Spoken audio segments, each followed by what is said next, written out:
Well, hello, my name is Seth Getz, and I'm with NuVescor. And NuVescor is a mergers and acquisition company that specializes in manufacturing and distribution companies. And we like to occasionally have a different expert come on and talk to us about different areas of the mergers and acquisition process. Last time we had Amy Wertz, who talked about some of the dynamics of a multi-generational family in a business and how that affects the process and what they need to consider. And today we've got with us Nick Good. And Nick has been with through M&A for 11 years now, and he's been quarterbacking business M&A transactions for that entire time. Now, he grew up in Dayton, Ohio. He got a degree from Calvin University and from Boston College. And I believe that prior to getting into the M&A world, he spent some time in commercial insurance and some time with a private equity company on the East Coast. So he's done a lot in that time frame. Right now, he lives with his wife and 3 children and a new dog in Grand Rapids. You got a new dog there. How's the children adjusting to the new dog? No, they love it, man. We've been talking about it for a year. Our oldest is 10, and just kind of said, hey, now's the time if we're going to do it. So we're all in, but it's good. Good. Awesome. So we talked about some of the M&A process and some of the dynamics. And something you said before is how much that there is a interesting balance between the needs and the desires of the sellers and the needs and the desires of the buyers. And trying to make that work is what makes M&A work so interesting. So as you talk through some of these areas, one of the things we don't talk about enough is the desire and the intent of a company that is going to buy other companies to do it for their purposes of growth. Can you explain a little bit what the mindset is of companies that want to grow their business through acquisitions and what they're looking for in businesses? Yeah, for sure. So there's all sorts of different motivations for growing through acquisition, right? And part of that motivation depends on what kind of buyer the buyer is, right? There's, I'll call it kind of 3 or 4 primary buyer types, right? Everyone's probably familiar with a private equity buyer, right? Sometimes called a financial buyer. There's a strategic buyer, right? Which is what almost every seller sort of first thinks of in terms of who might buy their business, is just somebody else that does what they do or is in a space ancillary. The third type is what I might call a family office or a family buyer, right? Where the approach to acquisition is similar to a private equity company, except there's very rarely an exit on the back end, right? And then the fourth kind of buyer is an individual, which I think, has sort of increasingly become an option for sellers, of companies that are sort of below a certain size. So the motivations sort of differ between those 4 types of buyers, but in terms of growth, Seth, the type of buyer that tends to most acquire for growth are private equity companies and strategic buyers. And so I'll just kind of talk about the different motivations between those two, right? Okay. So a private equity buyer receives financing from what's called limited partners. And those limited partners expect the private equity company, which is called the general partner, to invest their money and return money with, increase back to them at the end of a certain time frame. Typically, it's a 10-year window of that investor putting the money into the private equity fund and then getting it back out. The primary way that the private equity company generates that return for those investors is they use the investors' money to purchase businesses.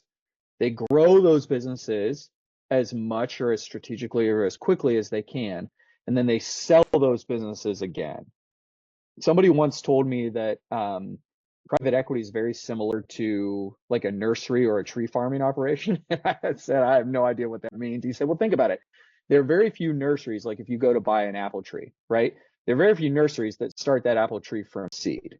What happens is a lot of times someone will start that apple tree from a seed and grow it to a 1 gallon pot. Then another nursery will take it from a 1 gallon pot to a 5 gallon pot. Then another nursery will grow it and grow it and grow it. Each So has their eventually, own specialty. exactly. Yep. And so what private equity companies are doing is they're finding what they would refer to as a platform company. So they're first holding in a certain industry, and it's oftentimes an industry that they have either some operational knowledge in, or they have a partner that they know would operate that company well. And once they have that platform company that they buy, then they do what's called roll up or add on acquisitions to that platform company. And as that platform company gets other companies put into it, it grows and grows and grows in two ways, both organically from their growth of their sales team, but then in kind of a step fashion with these acquisitions that are made along the way, right? There's a kind of a saying called EBITDA arbitrage. And all that means is that bigger companies tend to sell for greater multiples, right? So and the reason for that is because bigger companies inherently have less risk than small ones, right? If Mm-hmm. you have a small business, you got 30 customers, you lose, 5 customers, that's a pretty big dent, right? Right. If Right. you have 3,000 customers and you lose 5 of them, not that big of a deal. So, a private equity company can do those add-on acquisitions, increase and grow that business, and then sell it 5 or 7 years down the road for a greater multiple than all the parts that they put into it. So that's the primary driver for growth through acquisition for a private equity company. Strategic acquirer is much different. Sometimes that strategic acquirer will have an exit in mind, but more often that strategic acquirer is looking for an advantage to help benefit their business. Okay. Mm-hmm. Whether that's, moving into a new market geographically, whether that's adding a new product or service or capability that they don't have that they'd like to have, or whether it's buying market share or acquiring great talent or a whole host of other kind of strategic reasons that would benefit their business going forward in the future. So I would just kind of summarize all that to say that, of the 4 buyers, I think 2 typically grow the most through acquisition. That's private equity buyer and a strategic buyer. And private equity almost always acquires to grow with the end in mind or the exit in mind. And strategic companies, the reason we call them strategic acquirers is because they're often not thinking about the end or the exit. They're more often looking for ways to grow that helps their business in the future, geographically, um, different value add products, supply chain, employees, that kind of thing. So in shorthand, would it be accurate to say that private equity is looking for growth potential and strategic is looking for fit for their company to be able to grow overall? Yeah, no doubt about it. Yep. Yeah. Yeah. And that's why we refer to that as the strategic fit sometimes between the buyer and the seller. And the same reason we call them strategic buyers, right? Mhm. It's another company that's in the space that, is interested in buying something because it'll help them. Mhm. When you look at those, so that's a really good explanation of kind of what goes on in their thinking and why they're going after what they do. If you look at this from the potential seller's perspective, as you go through those 4 different groups that you mentioned, what do they need to know about those groups as they look at their own business? As they look at their business, say, hey, okay, here's my business. Who's a fit? Why would they want it? What do they want to see in my business? Yeah. Yeah, that's a great question. There's a few things that I think all 4 of those acquirers, right? Private equity companies, strategic acquirer, family office, or an individual would be looking for. And there's a really good small book that kind of highlights this, um, that's put out by the Harvard Business Review or the Harvard Business Press, but it's basically the handbook for their entrepreneurship through acquisition class. Mm, And it talks a lot about this thing called, sustainable profitability or sustainable growth or predictable cash flow, right? I can't remember the exact phrase, but every buyer will be looking for sustainable, predictable growth and cash flow. And if a company has that, any one of those four buyers is going to be interested. Mhm. So I would say that you know, that's primarily the first sort of item of interest for any buyer, right? The, again, if you kind of look at family offices or private equity companies as kind of financial buyers, they'll put a lot of weight on the company's financial performance. Individuals and strategic buyers do too, but there's more of an emotional or a kind of operational interest in an acquisition from those guys. So a strategic company, will need the company's cash flow to help support their debt or their return for the acquisition, but they're probably more interested in the strength of the team, the strength of the customers, and the strength of the company's operations, or just as interested in those things as they are, the company's cash flow, right? And sometimes a Mhm. strategic acquirer will be willing to look past, cash flow that's maybe a little lumpy or bumpy or kind of up and down in one year if they can really understand the strength of the team or the strength of the operations, or in some cases, we've even seen the strength of the backlog, right? That the company has that they would be stepping into. And the same thing's for an individual buyer, right? Like an individual buyer probably uses the most debt of all of those type of buyers. So predictable cash flow in the past is really important to support the debt that they need for that acquisition, right? Mhm. But there's an emotional piece there for an individual buyer where they're seeing themselves as stepping into this company to be its next president or CEO, right? To run it on a daily basis in a very active way and basically become the next version of the seller or founder who started that company, right? Right. And so with an individual acquirer, there's oftentimes a lot more of a personal motivation Mm. for a company to acquire than with any of the other ones. Gotcha. Yeah, think about all the different, uh, you know, all the different deals that you've worked on, and of the few that I know that you've worked in aggregates, a cheese curls company, a microbrewery, lumber companies. You've worked in quite a variety of different industries, and it's pretty amazing to do this. Is there a different way that different industries need to look at their business and say, this is what I need to do in preparation for selling my company? As you look at different types of businesses, because you know what the buyers are thinking of and what they're looking for, how would you approach that different industries need to look at their business? Yeah, I think there are nuances, right, from industry to industry, definitely. I think at a high level, though, I think the one of the best things that a seller can do in any industry is to, and it's almost naive for me to say, right? Because I understand I understand that it's not like a snap your fingers and make it happen, right?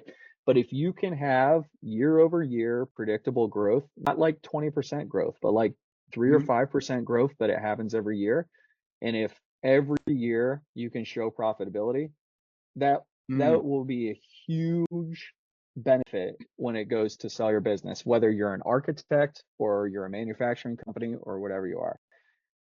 The There is a difference in my mind between a services business and a manufacturing business in the ability for your company to generate cash flow relative to the capital expenditure required to do that, right? So, and I think that's where some of that industry nuance starts to come in, right? So if you're a machining business or a stamping company or something like that, right? To generate 1 million or 2 million or 5 million or $10 million of EBITDA, you've got to have a pretty fixed amount of machinery capability, Mm-hmm. right? And and that capital expenditure, what buyers call CapEx, needs to support that future growth in those cash flows, right? And there's situations sometimes I've seen in manufacturing businesses where sellers or business owners really like having a lot of machinery or high level machinery or the next great amount of machinery. And a lot of times that machinery is not fully utilized. Mm-hmm. It's in, it's a component for sellers to understand in a manufacturing environment that if that machinery is not utilized, or if they just bought a brand new 5-axis mill or something like that, buyer's not going to pay extra for that. Right. They're still looking at this and evaluating it based on the cash flow that the company can generate. Goes back to what Um, you said before about their need for the reliability, consistent earnings. it is. And the buyer needs to understand what dollars they've got to come out of pocket for in the future to support growth and additional cash flow. And Mm-hmm. there's just different industries where you don't need a lot of dollars out of your pocket to support that growth. And there's some industries where you really do. I mean, we sold, like you mentioned, that aggregates business. We sold a trucking company that delivered aggregate sort of all across Western Michigan for construction projects. And if you think about that, like you have to have a semi truck and a trailer and a pup to deliver that aggregate. It doesn't work otherwise, right? So there's a certain formula where you have to add, $150,000 of transportation equipment for every X million dollars of sales, right? Those, and the same thing is true with manufacturing business, depending on what kind of manufacturing business it is. If you're a stamper and you grow sales by X, you have to buy another press. You have to have new tooling. It just happens. On the other hand, right, if you see software companies in the service space, that might have a SaaS product, right, and you can scale that business Right. without having to have additional capex. Yep. Now, additional employees for sure, programming, all that stuff, but there's no additional capital expenditure, and that is why SaaS-based companies and software companies that have a recurring revenue model always sell for higher multiples than those other businesses do. Each different industry, different issues, different dynamics in it, but it still comes back to consistent, reliable revenue and profitability. Yep. Yeah, Nick, as we wrap up here, I wonder if you can give an example, going back to that idea of the strategic buyer and them buying for growth. Can you give an example of some company that you've worked on where someone has done, like what you talked about with the nursery, where they took a, 1 gallon pot and they successfully took that and amazingly turned it into something incredible after the acquisition? Can you give an example of something like that? Yeah, I was thinking about that. There's a bunch of kind of what I would call success stories with, kind of acquires both private equity and strategics. But we sold a automation business down in Fort Wayne that was, making automated production equipment for the automotive space, right? So they, robotic welders that axle companies use to manufacture their axles, right? And a whole bunch of other kind of related automation equipment in the automotive space. A strategic buyer bought them in part because they liked the customers that the company had, but I think looking back on it, more so because they really liked the automation capability, machine building and automation and controls engineering capability that company had, because they owned another laser fabrication, kind of laser cutting metal fabrication business, and they also owned a machining business across a bunch of different industries. And as we got towards closing there, the buyer started talking about, what other industries could we build machines for? Could we provide some of this capability for? How else could we use our team's expertise? And so the president of the business that sold stayed on for a couple of years and really did a bunch of brainstorming with the buyer. And what came out of that is about a year after the closing, I saw a whole bunch of press about this automation business starting to build robotic welding capability for pontoon boats. Traditionally, the pontoons underneath the pontoon boat have been done, I don't know, by hand or by roll forming or something, right? But there wasn't automation in it. And the buyer already had a bunch of laser and fab relationships with pontoon boat manufacturers. And the pontoon boat manufacturers were having a hard time finding a way to efficiently and kind of in a high quality way manufacture those pontoons, those aluminum pontoons underneath the boat. And so the buyer tapped their now automation division, right, the company that they had bought, and had them design and build a machine to robotically weld up these pontoons. And I think have done it with great success, both in supplying capital equipment to pontoon boat manufacturers, but also being a provider of these these kind of manufactured pontoons that are done in an automated way rather than by hand. So it was the marriage of kind of like the customer knowledge, the customer connections, the understanding of the needs of the industry, combined with, if you add that to the specific abilities of this group that they had acquired, and merging those two created something much better that if they had not actually worked together on, neither one of the groups would have ever come up with this particular target market. No, and I think even you're exactly right. And when they started talking about it, it was almost like this weird, like, what? Like automated pontoon boat welding, right? But it total the relationships were there. The buyer knew the need was there. They just, the company they bought had all the capability, and boom, it was like a perfect marriage. And it was something that we never, like, we didn't put that in the information memorandum. We weren't telling buyers Right. like, hey, here's a great growth opportunity You to didn't enter see the it. pontoon boat Neither market. group Yeah, neither group probably saw it before the transaction happened even. exactly. But Exactly. it was something that company that was acquired could have never grown through at that speed in that industry without being acquired in a situation. Yeah, And this really allowed them interesting. to grow in a fantastic way. Yep, Okay. exactly. Well, Nick, thanks so much for talking this stuff through and kind of giving us an idea of these different buyers, how they're thinking, what they're going through, what they're interested in, and how that affects the whole process. So appreciate you talking.